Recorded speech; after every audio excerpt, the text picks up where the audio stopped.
Hey everyone, welcome back to season 7 of Stripped by Sia. We do have a brand new episode prepared for you this week. It's a long one, but there is quite a few trigger warnings for this one, or content warnings. This week we are discussing race play.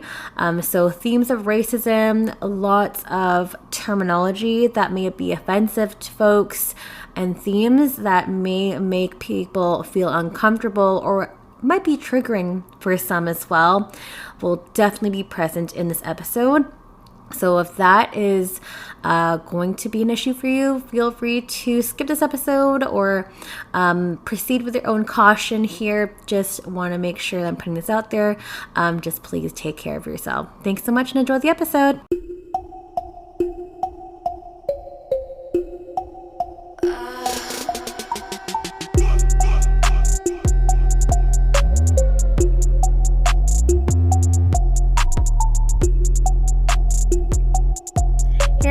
Welcome back to another episode of Stripped by Sia, your podcast for strippers, sex workers, and all the fancy naked people in between. I am your host, Steph Sia, aka Kimchi on stage, aka Sia on camera, online. You can find me nowhere right now in terms of stage and stripping. I don't know. I don't have my schedule out that far. I am sorry, but that's okay because you can find me online. I stream exclusively on Streammate, and I do have an OnlyFans, which you can find under the same name. And I was a sugar baby for many years ago, and that's how I got my start into the industry way back when, over a decade ago.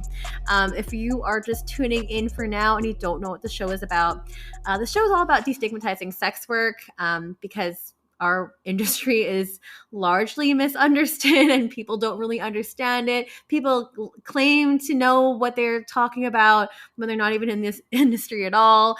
And basically, I'm kind of just tired of people talking for me. So I just decided to start my own platform and bring all my friends on and people that I want to befriend, but also like just have sex workers of all walks of life come onto the show to share a bit about their corner of the industry.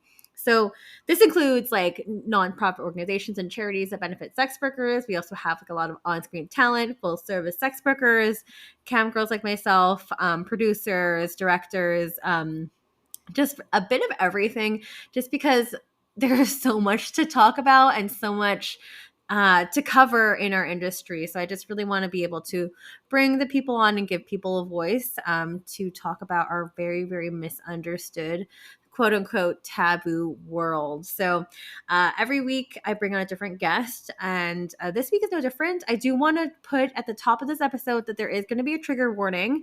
We are going to be talking about race play today, and along with that topic, obviously highly controversial, but obviously we are probably going to be discussing racism, and that will be an active point in our conversation today. So if this is a trigger for you or you're just not comfortable listening to this, go skip the episode.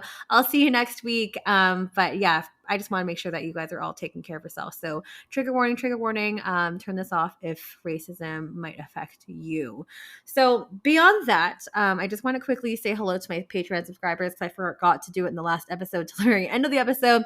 So I just want to say hi to Snoo from Germany. We've got Red Door Products from Seattle. We've got Mechanic from Edmonton, Bia York from Seattle, Eric Arajo, Moxie Mayhem, Selena Money, and Geyser.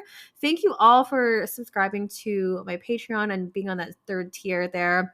If you are interested in subscribing and I guess donating financially to the show, you could do that through Patreon. And I just want you to know that all those funds go towards hosting my website and also for funding any kind of adult industry events that I'm able to attend. So that's exactly where your money's going. You can also get to see video exclusive access, lots of bonus episodes up on the platform. You kind of get a sneak peek in terms of who I'm bringing onto the show, and lots of requests go through there as well. So if you feel inclined, it's patreon.com/strippedbysia. Go check it out. I'd love to have some more people subscribe, and we have tiers starting for as low as $4 a month. So go check it out, patreon.com/strippedbysia.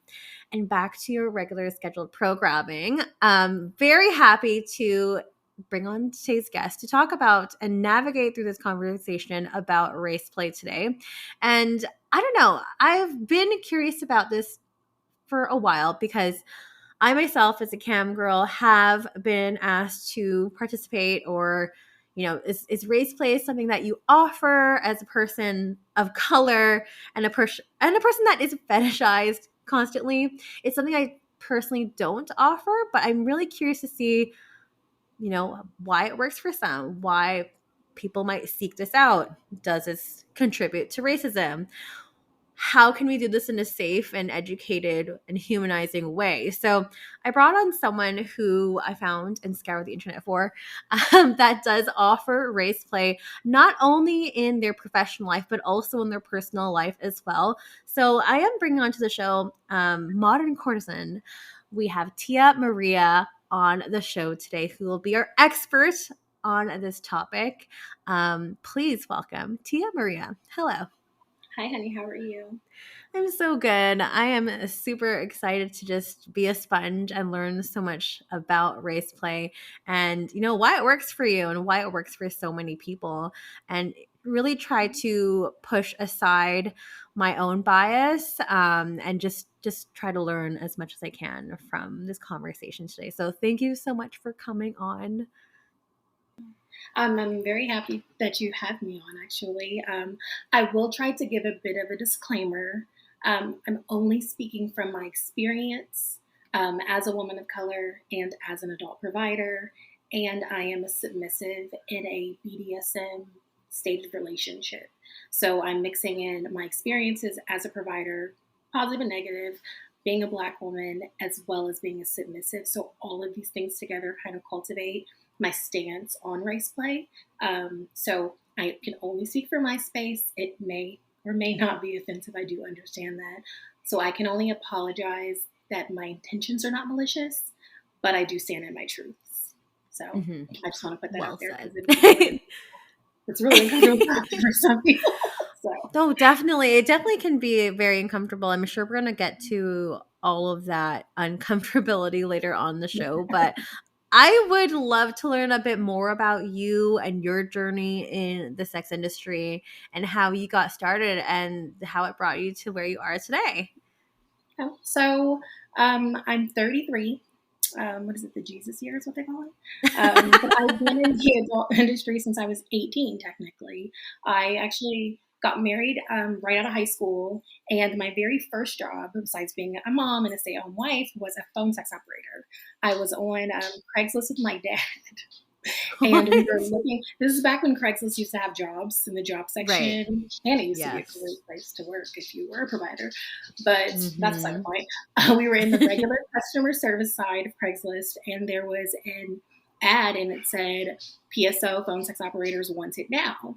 And my dad started laughing, and he was like, that's so crazy that this is real. And I was like, what? And he was like, Spike Lee, there's a Spike Lee movie called Girl 6. And I'm sitting there like, who is Spike Lee? So I'm a millennial, and I didn't know who Spike Lee was. And so my dad looks at me and he's like, you're really uncultured. And I'm like, well, I was raised in Ohio. So the description said, just call and leave your best voicemail. So he was laughing, and I called, and like sitting right beside my father. I'm 18 years old. I called and I was just like, hey, this is Tia. I'm so interested in a job as a phone sex operator, and I would love to do this. And then I put my phone number, and I was like, call me back, and hung up. And he's like, I can't believe you did that. And we're just kind of laughing and looking for jobs. Well, 2 weeks later, they did call me.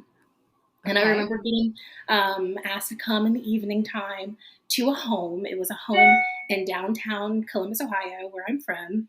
And it was like a secret location. And they had cubicles in the bedrooms of the house. But they were running phone sex operation stations. So in my interview, I'll never forget, she said, I'm going to say a set of words to you. Tell me if you feel uncomfortable. And she played out a story, kind of like a scene or a role play. And she said some things, some really egregious things.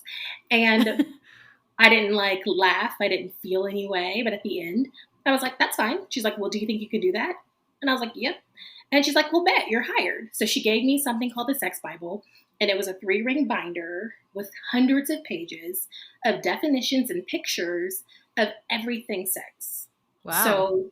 So, missionary, bestiality, pedophilia, figging, fisting. The premise of being a phone sex operator is you get paid per minute.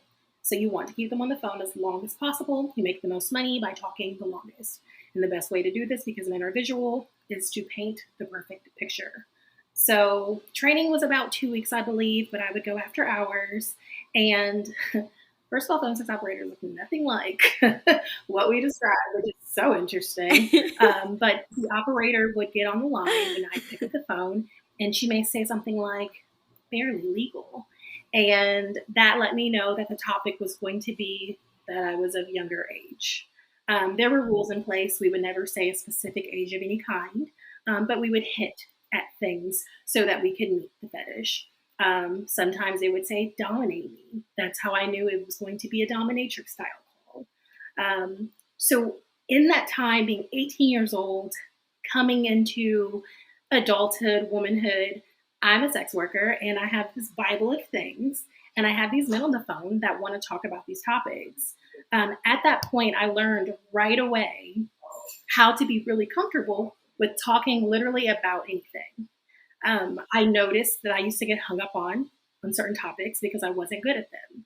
So sometimes the barely legal was really hard for me because, did I lose you again? Okay, because I noticed, I was a parent. I'm a parent. So in those sorts of communications, it was really hard for me to keep that topic going for a long time. I really would struggle in that area sometimes. And then I also would notice that, if it was a Black girl call, they'd hang up too, because somehow I just couldn't describe a Black woman in the way that they needed. And I mean, it happened all the time. They'd be like, so what is your name? And I'd be like, Keisha. And click. I don't understand what I'm not doing right. And I remember there was a Caucasian lady, and she was Sierra, and she used to be on that call for hours. And I was like, how the hell is she doing better than me? She's Caucasian. But it just was a matter of painting a perfect picture. So I did that from 18 to 22. I ended up getting divorced around 22. And then I went into being a dancer. And I changed states and I moved to the South. And I noticed that when I was in the clubs, because I worked in a multicultural club, it's gone now, but it used to be called Follies, the world famous Follies. Most dancers have tried to work there in the sin of that club. It was around over 40 years. And we used to call it the United Nations because they were known to have 100 girls per shift of every ethnicity. That was their thing. 3 shifts, 100 girls. They wanted to tip out, but they hired everything, every ethnicity, just anything could work there. It was a permit thing, and then it wasn't for a while. But when I worked there, I noticed only Caucasian men danced me. I was petite. I'm a bit thicker now, but I was much more petite at that time. And when I would walk up to Black guys, I would say, hey, they go, oh, you're so pretty, turn around. And when I do the spin, I wasn't thick enough, and they would send me away. And I felt pretty but then when I would go to the bar, and if there was a White guy sitting at the bar drinking, or if he was in the corner by himself, and I'd pop a squat beside him, we'd engage. And sometimes I would, especially back then, I used to always mix my real life and my personal personas. Drew was the name that they gave me when I was a phone sex operator, because she said to me, you're a Black girl, but you seem like you're a white lady. And the only one I could think of that's kind of a mix is Drew Barrymore. So my name is Drew. So when I started to dance, I needed a name. I kept Drew. So, I've been Drew for a real long time at this point until I recently switched. But so I carried the Drew persona. And when I would sit down with older white guys, we would just talk about Ohio. That's where I'm from. I'm from Cowtown. It's what I know. And I built the best rapport with them. And I noticed that the compliments I got were always racial compliments. They'd be, you're so pretty. You're such a well-spoken Black girl. Or I can't wait to put my cream in your chocolate. They just pretty much it was the way they were speaking. It wasn't even a point of contention for me. It just kind of was the norm, because where I grew up as well, I was probably one of 6 Black kids at that school until maybe 8th or 9th grade. And my ex-husband's Asian, and then the boyfriends after that were white. My first kiss was a white boy. So I'm pretty much used to interracial relations. I think my dad wanted me to marry a Black guy, but I don't know, it didn't really pan out. Side note, both of my brothers are married to white women. I don't know. Ohio is just an interracial state. I don't know if it's a rule or not, but it's just what I'm used to. So getting all of this information, all of this mixed relation, and then coming into sex work, I kind of knew right away who my clientele was. So that's just kind of how we started and how we got here. Escorting kind of happened throughout being in the clubs, because you get a little drunk and sometimes they go kind of take you home and then you go, well, if you give me more. So it took a minute for me to start to market that one-on-one and like make that my business. That didn't really happen until about 2015, but it did come along, and I feel like I've done everything in the industry except for porn at this point. So, but I don't. Wow. And as like a lot of us will dip our toes in lots of different areas in the industry, as you have with like how your pathway has been carved out. You spent some time here. Yeah, we all have. I mean, it's so interesting, like starting at such a young age. And I know like a lot of people have also started like the minute they turned 18.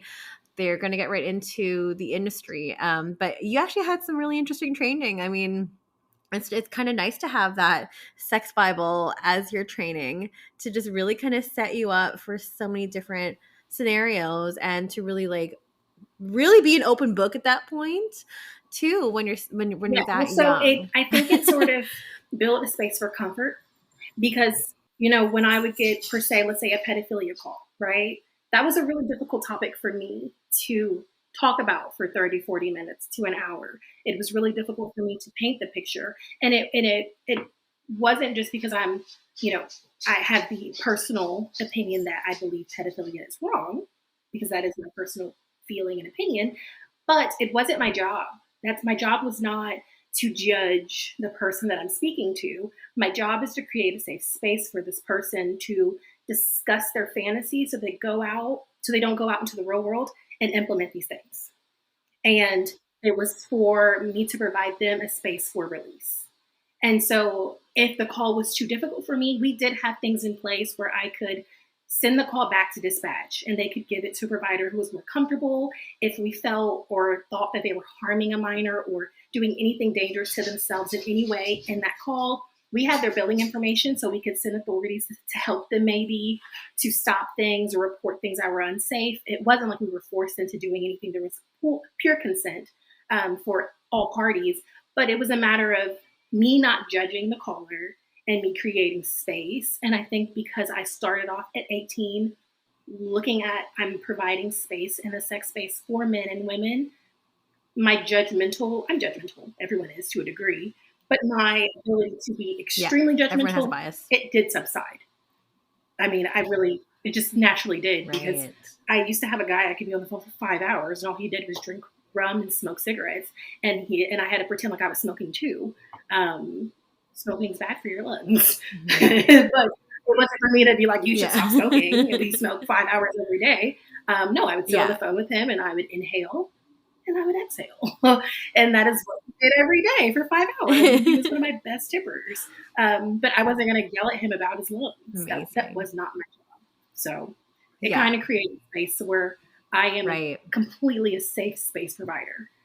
So with race play, now that I do it now, I won't say I'm numb to it, but safe space is very important to me. And that's how I do my business. Yeah.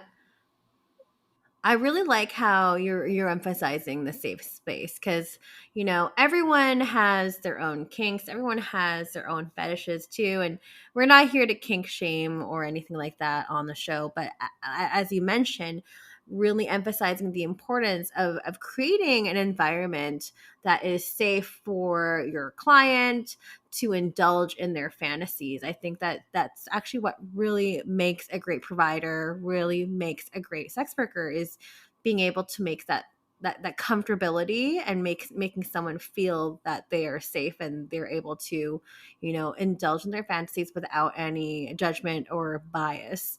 And I think this was probably, a good point to kind of bridge the gap in terms of like talking about race play and how you're able to incorporate that. But before we even get started, like maybe we can just really define what race play is and start off So from there. I have, and I did pull up the traditional definition, right? Like what is online when you look up race play, and the first word is going to be offensive. Genuinely, offensive is in the definition, but it is pretty much understood. Make sure I have it correct. 1 second. Race play is an avant-garde form of role play used by two consenting adults that incorporate racist, hurtful, and derogatory terms and comments regarding one's ethnicity. So it's whether it's white and black, or Asian and Caucasian, or, all the many beautiful ethnicities and races that are out there. It's just a mixture of picking the terminology that would be offensive and incorporating that into sex acts, whether mostly verbally, this is most of a verbal science, or whether you do actions physically based on that race set. So that is what race play is. It is definitely a component in BDSM, which is the bondage, dominance, masochism, sadism space, where there is a submissive and there is a dominant, and there is some sort of power play. So with race play, it's the same, but race is going to be a part of that power struggle, or in some cases, worship. I've experienced it on both sides, whether derogatory as well as worship, because I am a Black woman. So I deal with both, and I'm open to both. Yeah, I mean, like maybe we can also like dive further into that too, and like talking about the differences between, what I think most people would commonly associate with race play, and what that would mean, in my opinion, would be more on the derogatory side. But also, I'm really curious to hear about more on the worshiping side too. So perhaps you might want to define those two spaces as well. So I get a bit of both. Go from there. It's actually really interesting because recently I took a hiatus from 2018 until 2024 from being a provider. And I was in traditional relationships trying to be a civilian. It was interesting. I was trying to. So I was introduced to the act of performing race play in 2017. If I give a really short backstory, in 2016, I was in the strip club still. I was not doing escorting at the time. I had this mental hierarchy thing happening in my head where I was dealing with like racial shame, like not racial shame, but religious shame of like being a sex worker, on top of the fact that I thought I was better than. I don't know if any other providers have been through this, but I was going through it, just being totally honest. But I thought I was better than escorts because I was making the same amount of money that I made in escorting, but only dancing. So me being like completely naked dancing was better than me laying on my back for XYZ. I don't know where I got this like convoluted sense of superiority, but I was on a high, okay? I'm sorry to all the women I was being mean to and to myself, because it was just a really weird time for me. But I gained a little weight, and the clubs are not forgiving when you gain weight. So I didn't fit the look for my clientele, which, as I stated earlier, were always Caucasian men. So then my money wasn't good. I was above escorting for some weird, strange reason. And I started to make really dangerous decisions. If I'm just totally honest, at that time, I was about 25, 26. But when you go from $1,500 to $2,000 a day to $0 a day, you get a little stressed. So I made a series of bad decisions, and it resulted in me becoming sexually assaulted for the first and only time that I experienced that. And it was with a civilian guy in a civilian setting. It was not sex work related, but it still was extremely brutal and extremely traumatizing. This resulted in me taking about a 6 to 8 month hiatus from movement. I didn't work a civilian job or a sex work job. I didn't leave my house. I pretty much curled up within inside myself. And it was, hi, sweetie. I'm sorry. It was just a really rough time for me altogether. And the first thing I did after I kind of pulled myself up by my pantyhose, because I don't got no bootstraps, I did a gangbang. I'm not really sure how that translated, but I hadn't worked for months. A girlfriend of mine from the industry called and she said, "Do you want to make some money?" And I said, "Sure." And she's like, "I got a guy in town. He's got a bunch of money." And I was like, "All right, cool. I'll go see him."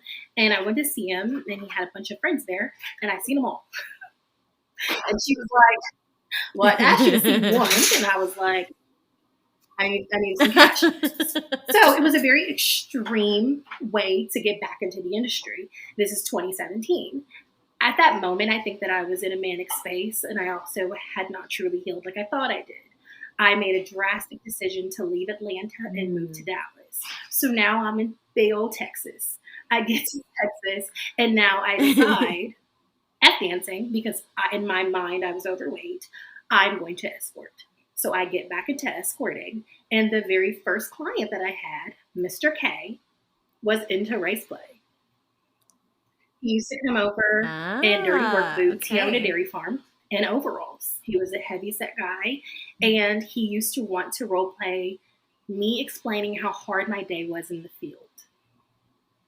And I was in a really numb space. I like to say that I compartmentalize like a serial killer.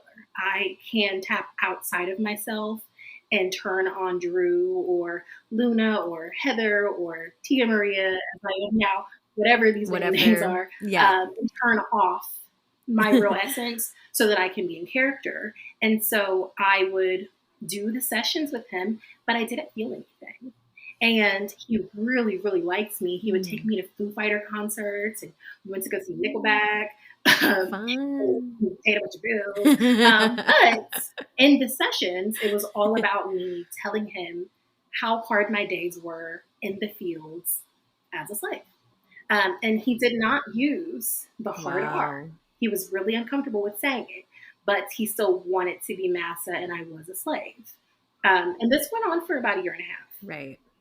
And so, and at the time I was only marketing that I was doing BDSM. So I'm also receiving a lot of CNCs, a lot of bondage. I'm seeing a lot of sadists. I had boundaries in place as a masochist that you could never break or bruise my skin because I want to be able to do more sessions. I don't need downtime. But I was really, really numb. So I was recovering from such a brutal experience that I wasn't in the headspace of getting into race play and thinking about what it could do to or for me. There were no thoughts about racism. There just was, I need money and I don't really care what's happening right now. So, and I also have the foundation of not judging someone. So I'm only doing this with love and safety. As long as I screen you, you're not going to hurt me. Whatever you want, we got it. So I did that for a short time. And then in 2018, I got into a traditional relationship when I took my hiatus with an African-American man. And I told him about the race play. He was immensely offended. Oh my gosh. Felt extremely disrespected and decided to kind of punish me in the relationship a little bit about my choices. It was a very abusive relationship that I walked into. So then I kind of stepped into some more trauma there. It was only for 9 months, but it was memorable.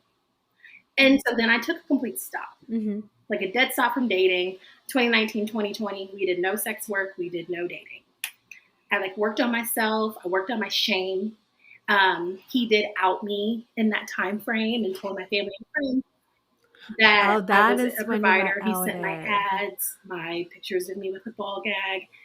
He made an Instagram account with with some of my images. That is still up today. I can't get it down. And put my government name. But he sent my sex tapes of me and him to my parents, my grandparents, any person that I ever had a regular job with.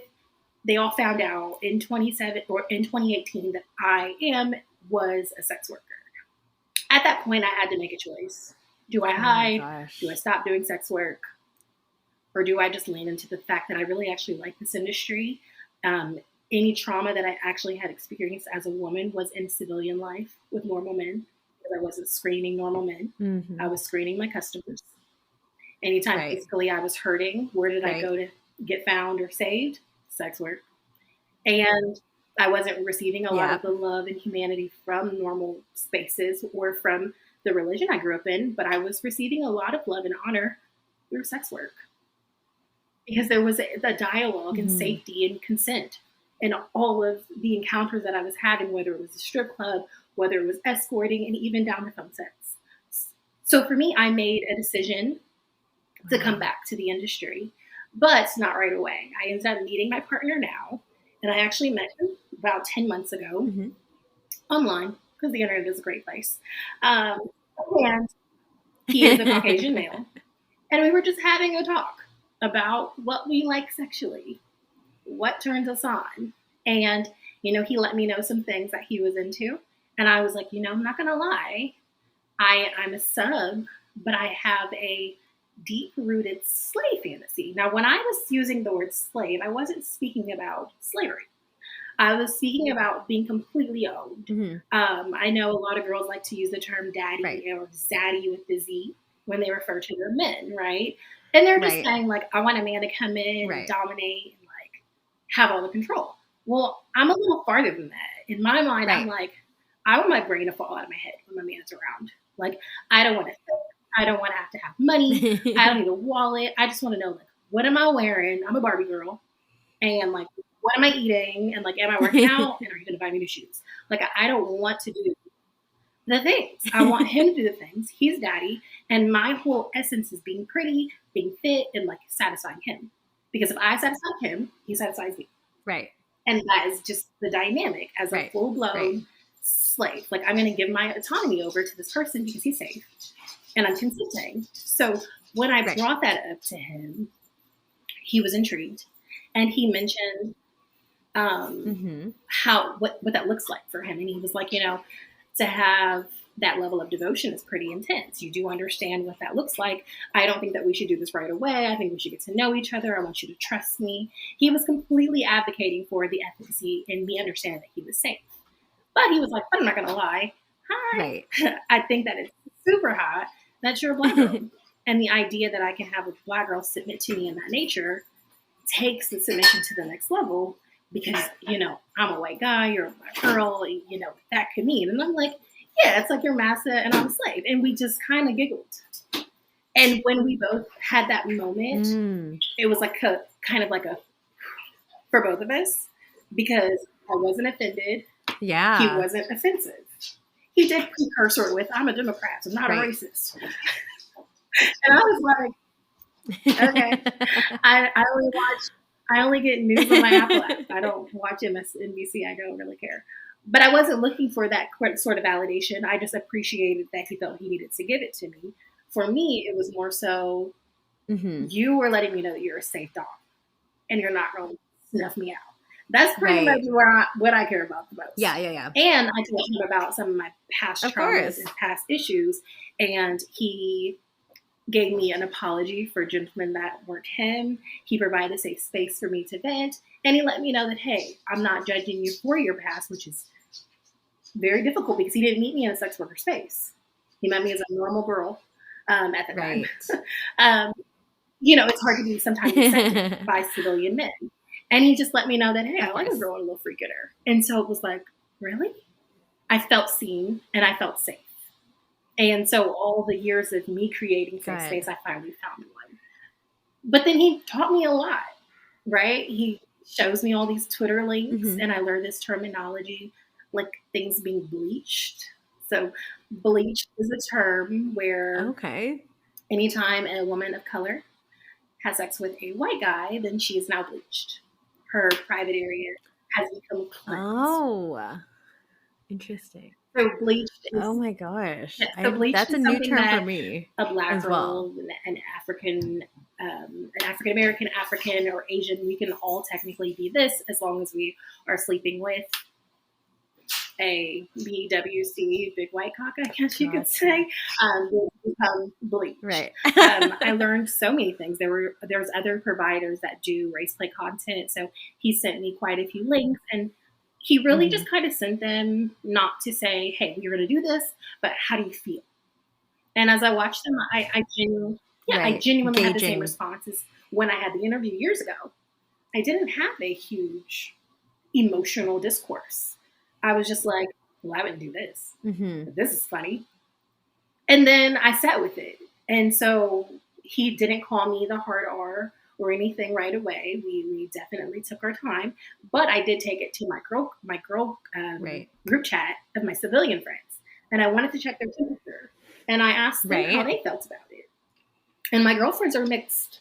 I had Asian girlfriends, Caucasian, and a few Black girlfriends, but predominantly Asian and Caucasian because they're the same friends since high school. And you know, some of them let me know, well, I would never say the hard R, except for in songs. Right. And then some of them were like, well, yeah, I only date Black guys. And then some of them were like, there was one who's mixed, and she was like, well, it's kind of sexy, but I don't know if I can do it, but it's kind of sexy. Mm. And then at that moment, I realized it's really just the taboo Right. of things. It's more so the standing on the edge of the cliff. You may or may not jump, but looking down when you're scared of heights is the space that most of the people I encounter are in. And that's pretty much the space that I've been in. Now, initially, I would say it was just fantasy in my relationship, but we have now delved into it being the lifestyle because at the end of the day, I'm still Black. I probably won't change. And he's still a new white guy. And he's still going to be my dom, and I'm still his sub. And the further that we build an emotional connection and deepen our love for one another, the deeper my submission is going to go. And the safer that we feel, the kinkier and probably the freakier or perverse things that we're going to say to each other. So it's pretty much not 90% of the sex when we have phone sex or when we have sex, but it's a huge factor. We might have a day of trips to Greece. I've never been to Greece, but you know where I'm going with that one. Or if we're having a day where we're doing fisting, because that's one of my kinks that I really enjoy vaginally. But then one day I just might be his nigger whore for the day. And by definition, it's interesting because nigger in the dictionary has changed. So previous to 1997, the definition for nigger, according to Merriam-Webster, was to be ignorant. After 1997, it was switched, and it is now seen as offensive. It's a term to use as an insulting and contemptuous term for a Black person. And I would say that nigger is probably number one and one of the most offensive words there is. So if they were to categorize definitely number words, one, nigger has topped it. Slick, chink, back, Guido, somehow don't compare in order of operation. They're still awful, but they're all there's so much weight with that. Terms, but the hard R has topped that list somehow. And so the space of when I hear the word, it's never fit because I still quote it to the before 1997 definition of ignorant. I'm not an ignorant person. But I know you asked earlier, does race play sort of precede or keep racism alive? Yeah, I was curious to hear what your perspective on that would be. And that's like a reason why I personally don't offer that or entertain that with my fans, my clients, because in my personal belief, I just feel it would uphold a lot of stereotypes and fetishizations, which are based on stereotypes, which are sometimes fueled by racist agendas. So I'm really curious to hear your personal take on this. There's no right or wrong answer, but I'm going to say yes, and then I'm just going to say no. And that is extremely duplicitous, right? But the thing is this. So far, in just my opinion, I'm speaking in opinion. I'm not speaking in facts. I'm not speaking in statistics. So that is the buffer there. Okay, just Tia's opinion. Yes, the entire world has pretty much been foundationally built on racism. Racism is sort of the blood that runs to the heart of the world. Every part of the world, for the most part, except for most parts of Laos, have been colonized in some way by Caucasian men. Colonized. Yeah, 100%. So they came out of the caves and congregated and started some brute force takeover shit and built systems. These systems, whether we're at the top of the mountain or in the middle, the foundation was racism. Undoing these systems, I don't feel is completely realistic. I don't think we're going to dismantle our constitution. I don't think we're going to go to Africa and dismantle their constitutions or their systems. I think that we're all just doing our best to look at the past, try our best not to repeat it in some ways, and be better people. And whatever that looks like for the individual in their own scope. So I don't believe that my set of actions with someone coming to me humbly, consensually, and saying, hey, because the guys are always so uncomfortable when they book the race play, by the way. And they always preface, I'm not racist. I swear. I just think it's a little high if I just, make more mention that you're brown today. And I'm like, it's totally safe here. But I don't believe that when they come to me, they're malicious or they're dangerous. I don't believe that we are perpetuating racism per se. Now, growing up in my household, my father was a very pro-Black guy. We had a complete office study that had a lot of African sculptures. I remember reading the book on Jim Crow as a teenager. And my dad's a very I don't know if it's the right fist, but it's one of those fists, like fight for power, right? And from his education, he explained to me that racism is the ability to inflict, pain or subjugation to others because of their race and ethnicity, and prejudice is more of a judgment. Mm-hmm. It's not as actionable, but it's judgment. Right. In my personal opinion, once again, I'm stating my opinion, we are all prejudiced. We have all adopted traditional we stereotypes. all have our biases. Very simple ones, like the idea that Asians are smart. Mm-hmm. I don't know who said that, but we believe this. Or we make this joke that Asians are the smart ones, or even the Eastern Asians, they're really good at math. Like, who the hell says this? Or that Black guys have bigger dicks. I've had I had so many dicks. I'm telling you, the Black guys' dicks were not the biggest dicks. I don't know who made this up, but we believe these things. Or that all Black women are loud, ghetto, and angry. I am none of those things. I can be loud, but it's during sex. I'm not really angry. I'm very hippie woosah. I have a lot of sex. My endorphins are great. I'm not angry. I have no reason to be angry. And I'm definitely not violent or starting stuff because I can't fight. So I don't know where we got this information. But we all live in these stereotypes. I definitely lock my doors if I see a homeless Black guy. But I also lock my doors if I see a homeless white guy. We perpetuate these stereotypes, prejudices all the time. And I think we cherry pick on which ones are more uncomfortable than the other. I think it's okay this is true. In terms of kinks and sexuality, for me to have a spit in the mouth moment or a light asphyxiation or a tap on the ass or hair tug as he's just getting a little rough. When technically, if we amped it up a little bit, then that would be completely masochism, sadism. Does that make that man abusive or dangerous? Mm-hmm. Because in BDSM, if you consent, these are good questions to then ask. It's not violence. But if you don't consent, then it is abuse and rape. But if I'm just a civilian girl having sex with a civilian guy, we're not doing BDSM. We did consent. He did it lightly. That's not abusive. He's not dangerous. So in my case with race play, if maybe he's not going to call me the hard R, but we're going to talk about my big Black booty, is he really a racist? Is he really someone that is going to inflict systematic oppression to people of another culture or ethnicity because of my brownness? I don't know. I think that maybe the contrast of our skin is kind of hot.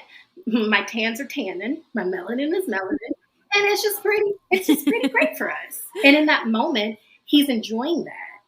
And that's where I leave it. I don't go into a session of, well, Ethan wants to do race play. Is Ethan the man? No, Ethan's not the man. And he's not out to get all the Black girls. Ethan just wants to get off with something that's really kind of bad to talk about. And it's just kind of dirty. And I want to leave it in this room. And that's what my business is. Right. No, this That's is what just really great. Yeah, no, this makes a lot of sense, especially when you're really breaking things down that way too. And of course, at the top of that, it is between two consenting adults, of course. So that being said, and along with the layer of like this is a role play and this is a taboo thing, a quote unquote taboo thing. Again, it's a kink, it's a fetish, and you can kind of leave it in that corner. For myself, how, like, I have questions, I still have questions in terms of like when people are coming to you knowing that race play is something that you offer, how, I'm curious, how do clients approach you about this? Do they give you certain scenarios that you are expected to play around, and how do you assert your boundaries if you Yes. have So any most when it of comes to race play? I do have an ad where I market myself and I have my social media. They typically go to my website to book. And I have a little section on my contact form where it says, tell me about yourself. Tell me any special requirements. But I do say, mind the vulgar, no vulgarity, right? So they understand to keep it to a minimum. So when they book, I do also have the prices differentiated from my kink to GFE. I consider my GFE to be like the girlfriend experience. Mm-hmm. It's very traditional dates, companionship, right? But my kinks are the harder things. And they are explained on my website, Right. so it's understood. So when they come to me, they'll, fill out the time, the date, all the good stuff, and they may say, I'm interested in race play. But they're not going to be specific. It is well stated, especially in my ad, that you are not allowed to talk about the session before you are screened and I have a deposit, because it's what we're not going to do. It is a firm boundary. Right.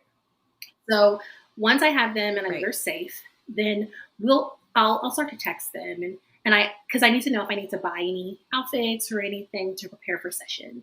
And so I actually have a very interesting session that's coming up at the end of the month. And this one happens to be an African American male. He wants to do race play. And in this scenario, the fetish will be that he likes to see Caucasian women. And he feels that I'm inferior to them. Mm-hmm. And I'm just going to find out that that's what he's been interested in. He's been seeing Caucasian women. He's been watching Caucasian women porn. He believes that they're better than me. And I'm going to be so hurt and demeaned as his African American wife. And in this space, Right. He, screened, deposited, and let me know, obviously, after what the session would be about. And we just had a talk. And I asked him very clearly, so what is your deal with race play? And he explained to me that in his past, because he's dated primarily Caucasian women, he had a partner who wanted to use the hard R and derogatory terms. And he was heavily offended and did not want to participate. And the relationship it did end because to him, racism is egregious. But it was a domino effect and it sparked something. And so he went to Google and Twitter and started to look into the content. And as much as it was disgusting, it was sexy, and it still kind of turned him on a little bit. And he watched it and engaged with it, but didn't really act anything out. And he felt a sort of shame or turmoil. And I want to read verbatim what he told me, because I asked him very directly about things. But he said, so for me, I resisted it for a long time. Like, oh man, I have one of these. Like, I was curious, but it felt so wrong. I was with a white woman once who asked me how would I respond if she used the N-word during sex, and I got mad at her for even asking. We never talked about it again, and when the relationship ended, I found myself so curious about it. Then during phone sex, someone introduced it, and I really enjoyed it. I felt so conflicted still, because in my personal life, I despise racism, of course. So that was hard to grapple with, but I've never done it in person. I guess for me, what I get out of it is the control and the validation that comes from being fetishized. I do want to mind you that this is an African-American man saying this thing. It's all about the fantasy, and I'm really big on the verbal aspect, because one thing I learned that men are visual. So when you are speaking verbally, it's like when you read a book, some people can see the chapters. I don't know if I'm the only person, but I know when Yeah. I read, I see it. So No, it's I'm the the same same thing way. with guys. That's why Yeah. they like sexualize us first by looking at us, and then they get to know us afterwards. Um, so I said a few things, but then I ended it with, well, taboo is interesting, and if it's done consensually, to me, it's totally okay. I was letting him know that it's safe, right? So he says, Mhm. I appreciate that. It's good to know that, and Right. thank you. The taboo of it is always such a rush to me.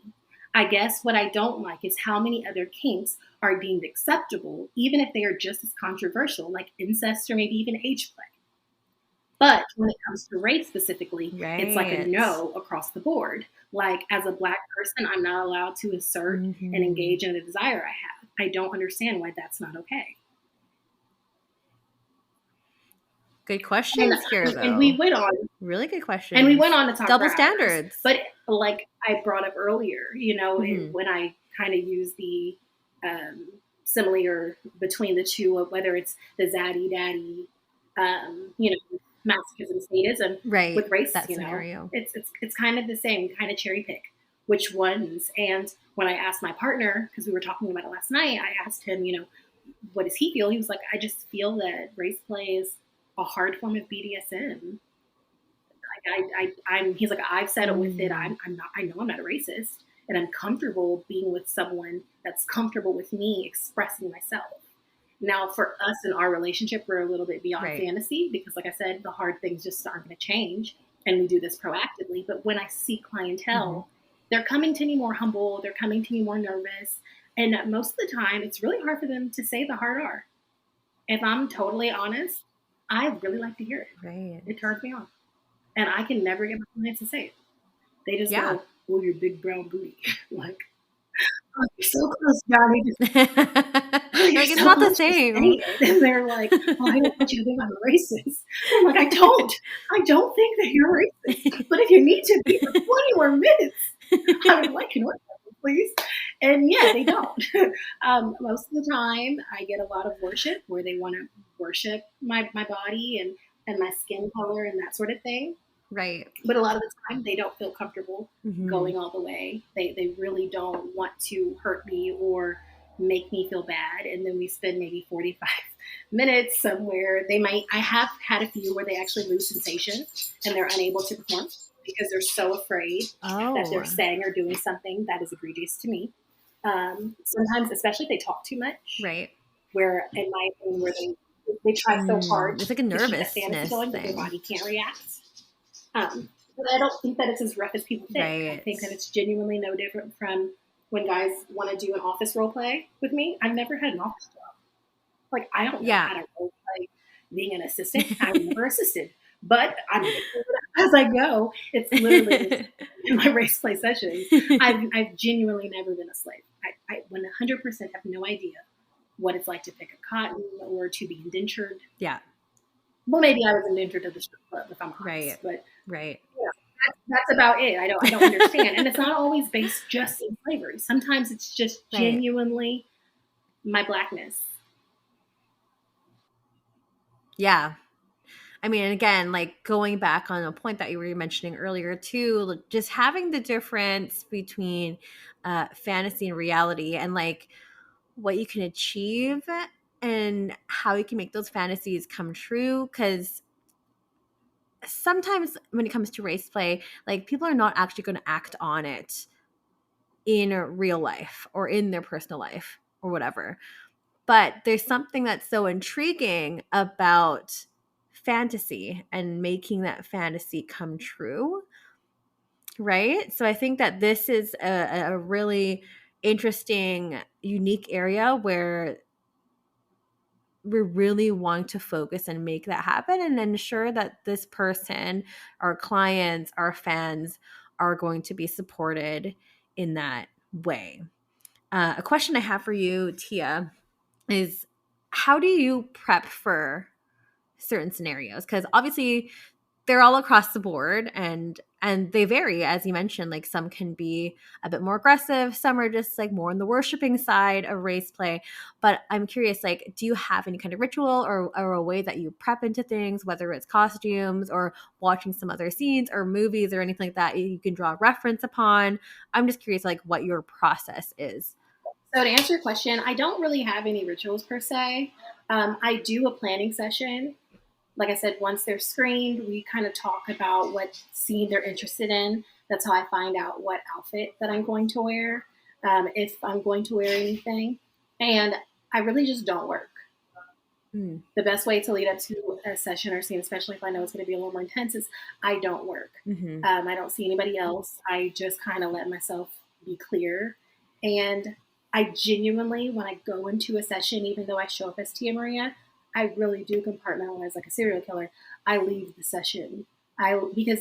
So my name is Tia Maria, but my name is Tia.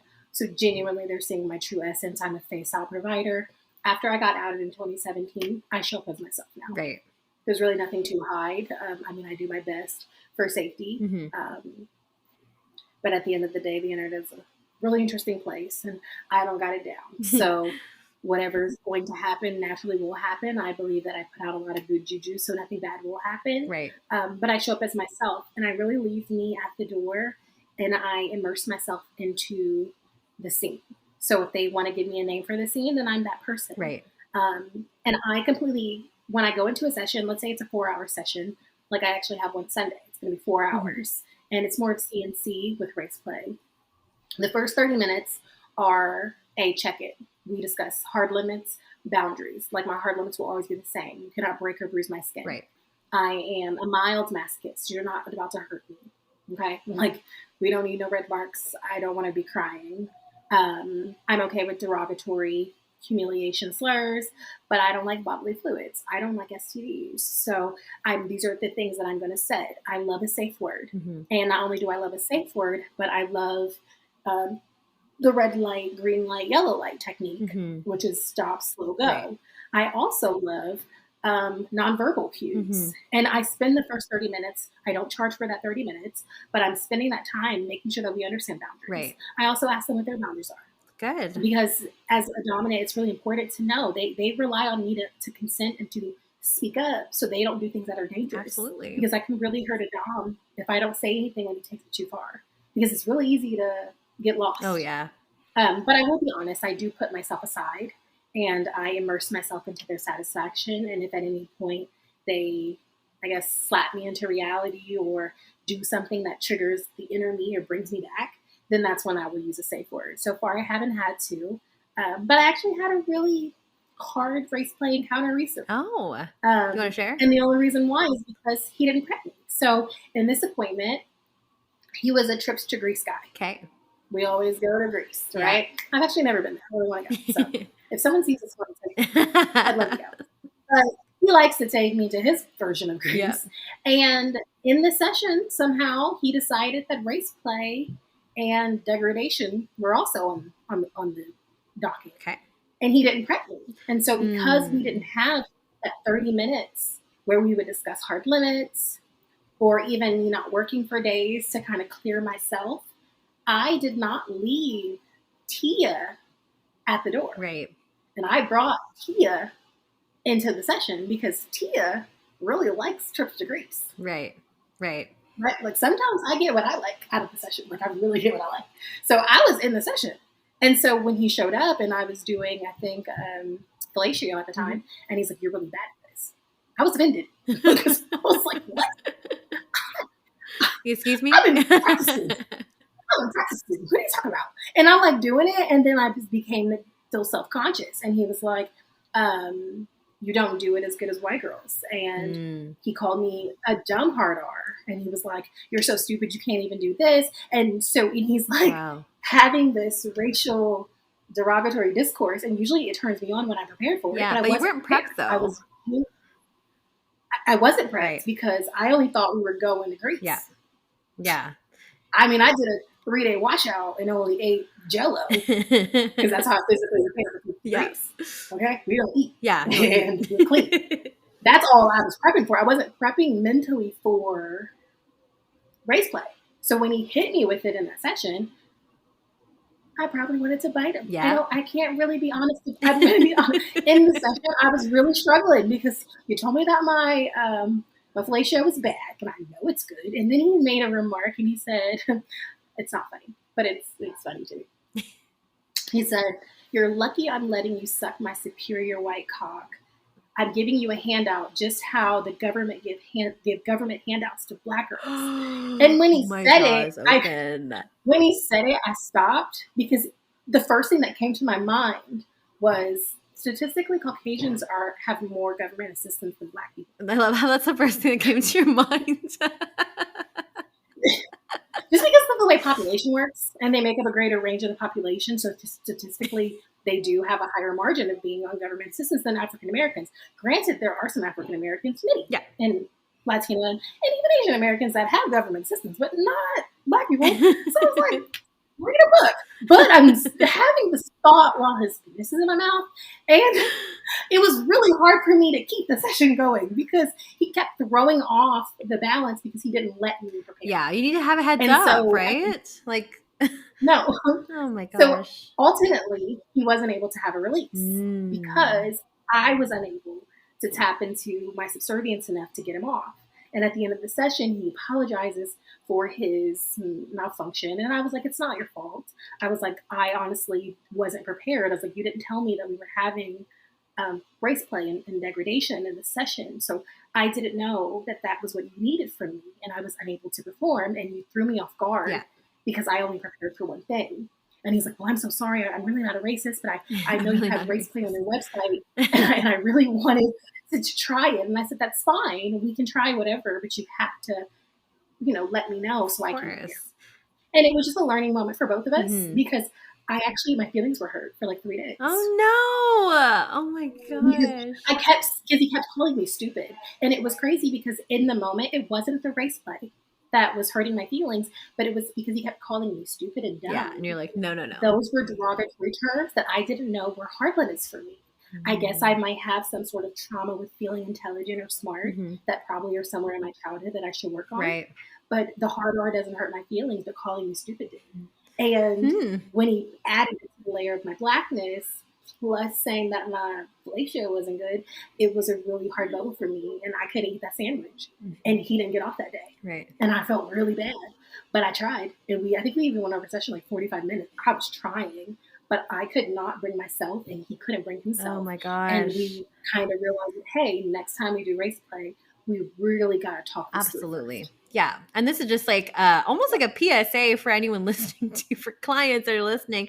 Don't just wait to the last minute. Like, it's always good to communicate exactly what you want and just to lay out what your expectations are. So there's no little surprises or little bombs once you screen and pay your deposit, girls do not want to hear all the wild things you want to do before, because some girls will block you. Yeah. Respectfully. Not a lot of girls are very open. And that's not a good or bad thing. No judgment to how girls run their business. But some people have hard boundaries. Right. So you don't want to just walk up saying, like, I want to tie you down. Right. Because that could be scary to someone. Yeah, it can be. It can be but for the ones, but for some of us that are open with kinks, follow their guidelines in space. And then when they open the door for the communication, just be honest and communicate then.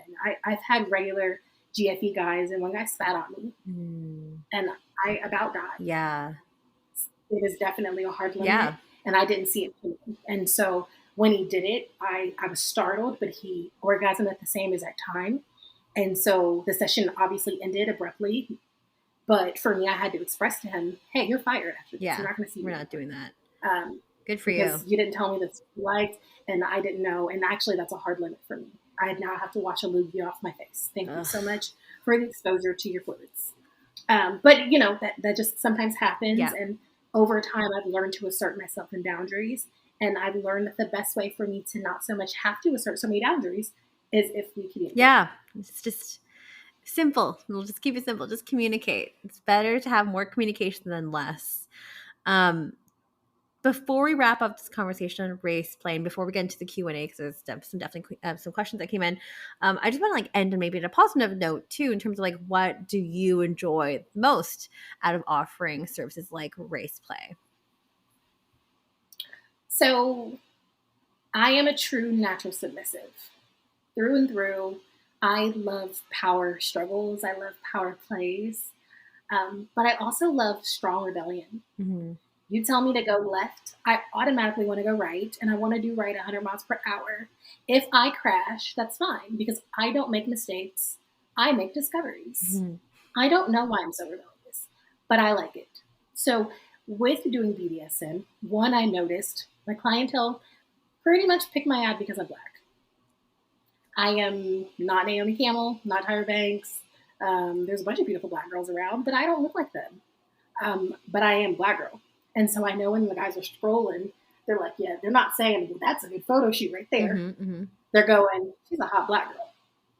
And I can say because of 95% of my clientele being Caucasian, they genuinely first pick me because they're attracted to me and because I'm black. So I found my lane. I am a submissive. I enjoy the power struggle. I love a man that's naturally dominant, that's naturally confident. I do not love abuse. Mm-hmm. So that's why I have my boundaries. Right. But being kinky and doing these things are taboo. They're bad.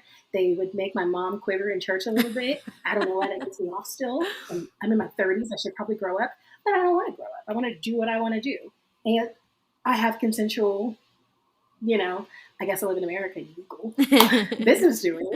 And to me, I enjoy that. And then I also finish it and I get to talk to my partner and tell him about it. Yeah, and that's fun too. And he gets to have the kink of knowing that his property was just fucked by a bunch of white guys today.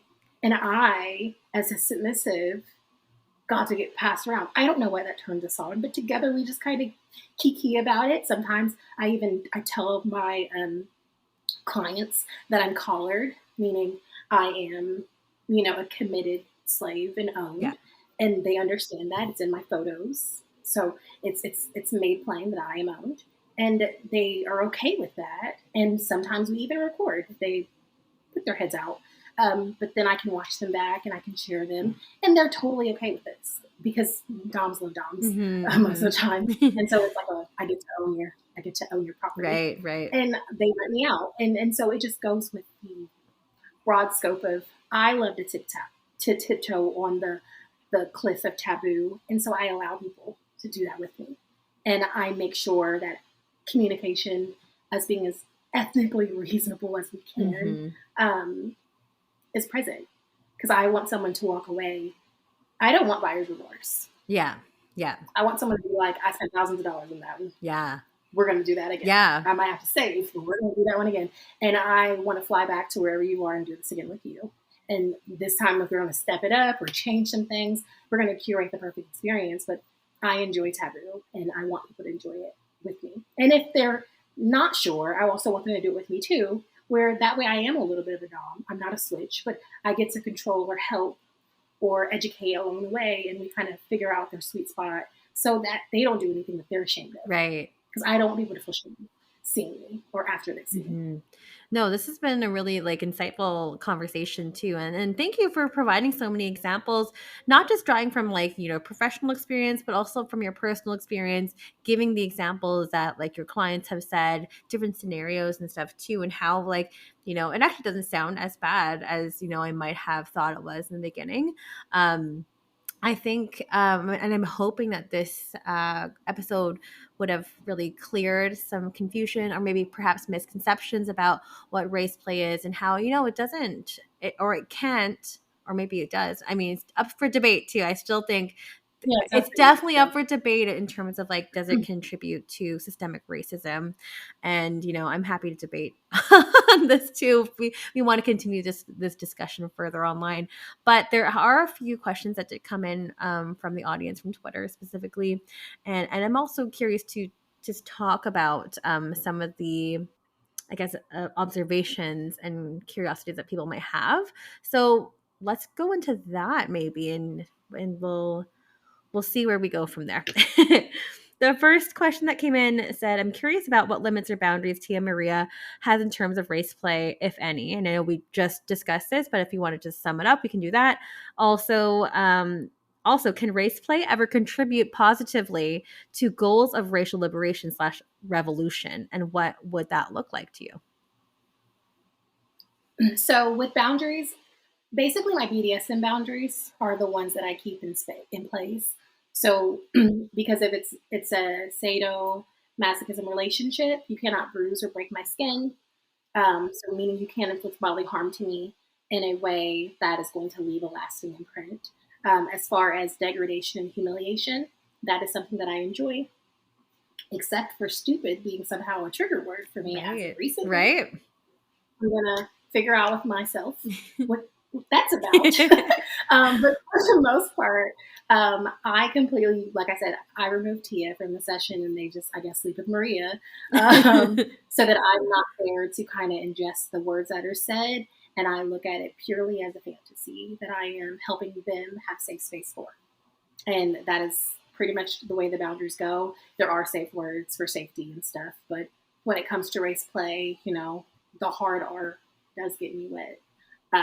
But I will be honest, it's really hard to get my race play clients to say it. Yeah. They feel extremely uncomfortable. They genuinely don't want to be perceived as racist. So it makes it really hard for me to say that my clients are racist because they sit there and tell me for 4 hours they're not. Yeah. And a quick question though too, like in terms of like how would you even vet a person to see if they are racist or not? Because everyone's going to say I'm not a racist. Everyone will say that. Yeah, I'm not really sure either, and I haven't fucked a Rockefeller yet. So until I figure out who's at the top, or what is it, BlackRock? Like who owns that? So far, because they're the only propaganda institution that I believe holds like the keys to media and the way that we see things and synthesize information. But until I fuck that guy, it's pretty hard for me to just relegate that all white men are racist. Right. Yeah, and that's unfair. I was not alive, and most of them were not alive. Now I do understand things trickle down, and you were taught things from your family and from your experiences race-wise. And I've experienced racist African Americans and racist Latin Americans and racist Asians. I completely have, but I don't I don't throw all these people in and just go all white people or all black people are racist. Right. I give everyone a fair, clean shot. And if I'm screening anything, I'm screening that there's no battery, assault, domestic violence, stalking, trespassing. That's what I'm looking for when I'm booking appointments. I'm making sure that you're safe. Yeah. And once I know that you're safe, then we just discuss what you like and how we can continue to be safe together. And I leave your personal preferences at your house. Yeah. But for today, if you want me to be a hard R whore, then that's what I am for 90 minutes. To overnight, and we leave it there for safety. Gotcha. So back to the question. I just totally did a tangent. But back to the second question. Yes. How can it be liberating? If it can be, in your opinion. So, some women believe being a sex worker is liberating. Being a stripper lets your freak flag fly. You get to be naked. You get to be yourself. Is that the same? I guess I don't think too hard in it. Maybe I'm vapid. But for me, like I said, I'm not trying to solve crimes or against humanity in my sessions. I don't find all sorts of sex work to be liberating. I find that there are survival sex workers. Yes. There are consensual business owner sex workers, which I'm happy to be on that side. But there was a moment where I wasn't. There were moments where I've been sex trafficked, so I was doing it against my own volition. I've had many, many experiences in this industry, so I don't find sex work to be completely liberating. Right. I think that there's a lot of religious stigma and just societal pressures against it. And I live in the United States where it's not legal, so I don't find it to be liberating. I'm not liberated. I'm actually doing my best every day to run a business that's based on love, harmony, and connection. And I'm trying to do it safely. Right. So I don't feel liberated actually at all. And it's not about my race. It's just about my safety as a woman. Yeah. Right. I'm seeing men, and I don't know these men I'm seeing, and I'm screening as best I can. I'm just praying that I don't be beheaded or arrested. And I get home to my kid and back to my partner. Right. On top of adding the fact that I'm a submissive, so I'm allowing sadists to come into my space and believing that they're not abusive. So there's so many layers and components that I don't feel so sexually liberated. I just feel that I'm doing things with great intention. Maybe I'm like a sexy yogi and I'm being saved. So when race comes into the equation, we're not trying to solve race play. We're trying to get off me and him And hopefully he goes out with that session. And if he is a racist, he channeled it and he exerted all his racist energy into my vaginal canal and got it off his plate. And now he can go just be a normal human. Mm-hmm. I really, it's hard for me to answer Yeah. that. I want to, give a Miss America answer, but I can't. I don't believe that I can take paper to a gunfight, because that's how I felt about in 2020 when everyone was protesting. Right. Right. If the police are shooting Black civilians, why are we taking paper? They shoot at us. We're taking paper to a gunfight? That doesn't really make sense. But okay. So I'm sorry I didn't march. It didn't mean that I didn't care. It didn't mean that I wasn't traumatized watching it or experiencing it, or the fact that 1963 was happening in 2020. Right. I'm affected by all these things. I'm a woman of color, but I genuinely feel like I can only do things in my small space to do the best that I can. Mm-hmm. And maybe I'm creating a safe haven for racists if that's what I'm doing, but I don't believe that's what I'm doing. I'm creating a safe space for men to have a provocative taboo come to me consensually. And I'm giving them space to see that, hey, I like it too. It's okay. Yeah. We're a little dirty together. We do it, and then we're going to go back to our lives. Yeah, exactly. And I'll meet you next Monday. Yeah. And that's where you are. So and that's a totally fine answer too. Like, again, in this show, like, questions are always like open-ended as well. There's no right or wrong answer, but like, and you have your reasons, for, maybe it's not a liberating thing. And there's so much truth in what you said. Sex work is not liberating for a lot of folks that are out there. And, doing sex work, being face out, me on this platform is all coming from a very privileged place. So I definitely want to say that as well. So, but great answer still, regardless, Tia. There is another one here as well. It's a bit of backstory as well. So I'm just going to read the whole thing from Twitter. This person writes in, I constantly get requests for BBC and to use toys that are BBC. These are not part of my repertoire, and I'm hesitating to have a better dick representation in fear of fetishizing Black men. As a white woman, I have not been comfortable exploring that with customers on cam, which feels weird asking someone to prove their Blackness to me. My question is there a way to walk a narrow track of offering toys that aren't just the average white dick, while ensuring that I am not capitalizing off of fetishizing Black men? The only thing I can think of is requiring customers to do cam to cam to show that they are Black. But any tips and tricks? So the BBC fetish isn't just relegated to Black guys. Mm-hmm. It is also a fetish with Caucasian men. Mm-hmm. When I was a dancer, it was my first time encountering that. I used to, for a time, think that Caucasian men were obsessed with Black men for a short time, mm-hmm. Because they would always ask me questions about Black dick. And I'd be like, well, if you're a heterosexual man, why do you care about the size of another dick? And they would be like, oh, so the Black dicks you've had are bigger. And so that it would go into that stereotype of like big Black cocks. And I'd be like, no, sometimes they're small. And some of the bigger ones were white. Yeah. So I'm like, where did they get this? Why do you care? So with her question, I think she has to follow her comfort. Yeah, for sure. Her comfort comes first. 100%. And her boundaries. If it's genuinely uncomfortable, just don't do it. Yeah, don't offer it. But sometimes it's really not about BBC or BWC, which is big black cock or big white cock. Sometimes it's really just about size. Mm-hmm. And so I kind of had a rapport with her on that question. And sometimes it's just not about race. It's about the size of the cock. And guys like to grade themselves internally by their dick size. And like a bigger dick makes you more masculine somehow. Right. Or if they have a small dick, then they might be a cuck, or the things that are more inferior term that they use. Or I don't do degradation of men. I'm not a dominant. So I don't know the terminology completely. So I don't want to say those things wrong. But when a guy is smaller, sometimes it's like an emotional thing that they carry.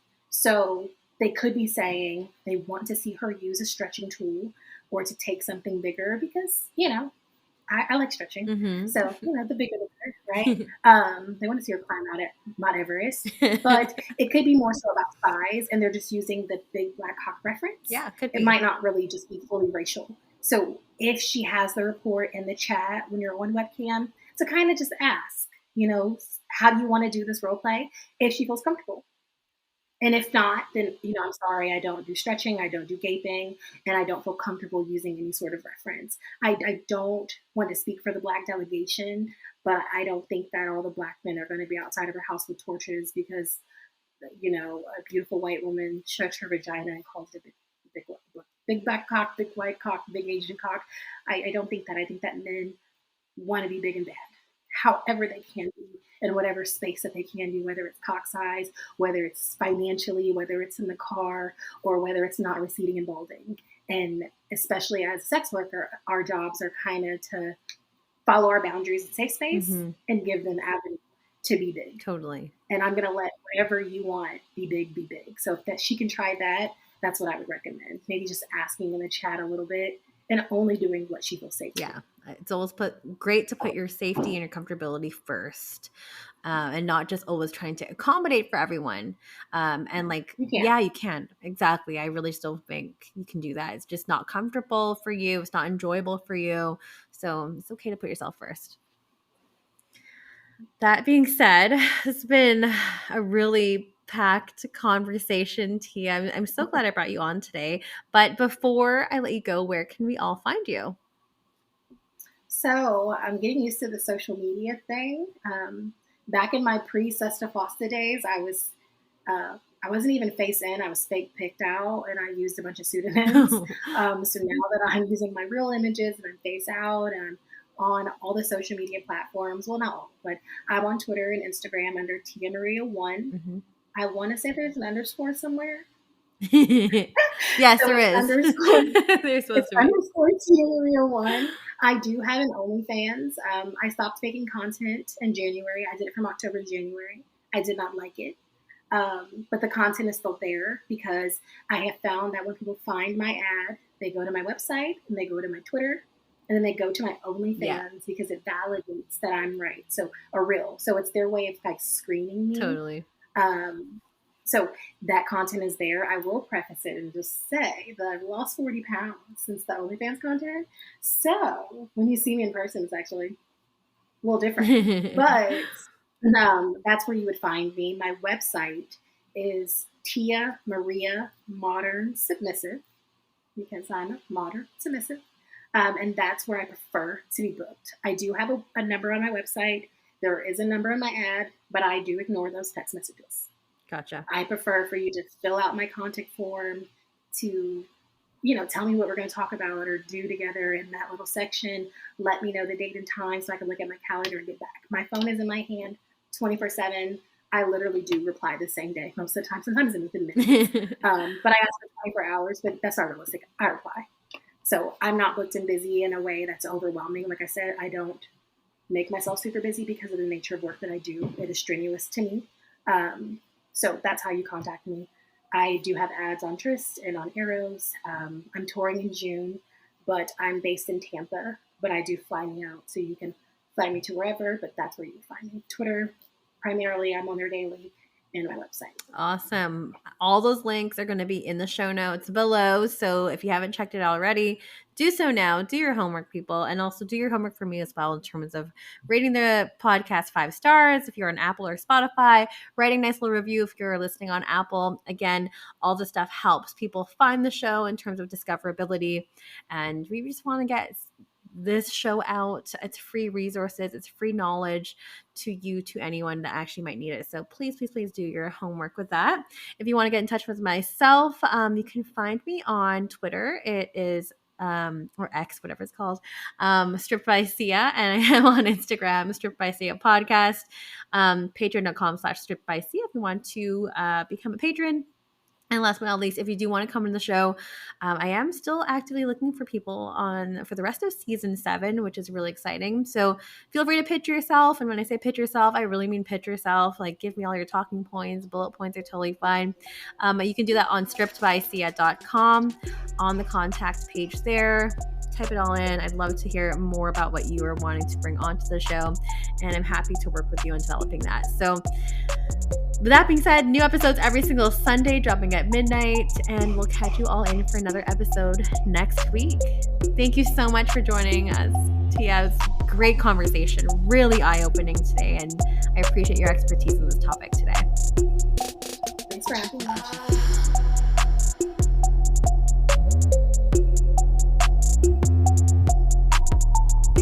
You're listening to Stripped by Sia, hosted, produced, and edited by Steph Sia. Music by Ted D. Graphic design by Maria Bellandarama, and photography by Ian Gabrin.